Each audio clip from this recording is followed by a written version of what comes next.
অনেকেই ফোন করেন যে দাদা চন্দ্রকোনা বেরিয়েছে ঘরের মধ্যে। যখনই বলি যে ভিডিওটা পাঠান, বেশিরভাগ ক্ষেত্রেই দেখি এই দুটো সাপের মতো। এই দুটো সাপ হচ্ছে পুরোপুরি নির্বিষ ঘর চিটি, ঘর মোনা, ঘর কুনো, ঘর গিন্নি, এক এক রকম নাম দিয়ে আপনারা ডেকে থাকেন। পুরো ঘর বাড়িতে বা প্লাস্টার না করা দেওয়াল থাকলেই তার পাথর পটলের মধ্যে ঘরের মধ্যে বাসা বাঁধে। খয়েরি গায়ের মধ্যে হলুদ হলুদ ডিম্বাকার শেপ রয়েছে। এইটাকেই আপনারা এই সাপ ভেবে বসেন বন্ধুরা, চন্দ্রকোনা সাপ।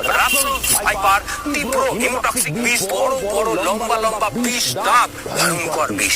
এর বিষ যদি আপনার শরীরে প্রবেশ করে, এই জায়গাটা পচন ধরে রক্তকণিকা ভেঙে দিয়ে আপনি কিন্তু উপরওয়ালার প্রিয় হয়ে যাবে। চন্দ্রকোনার বডির শেপটা দেখুন, চাঁদের মতো শেপ, গোটা বডি জুড়ে সুন্দরভাবে সিরিয়াল মেনটেন করে, এবং সাপটা যথেষ্ট মোটা।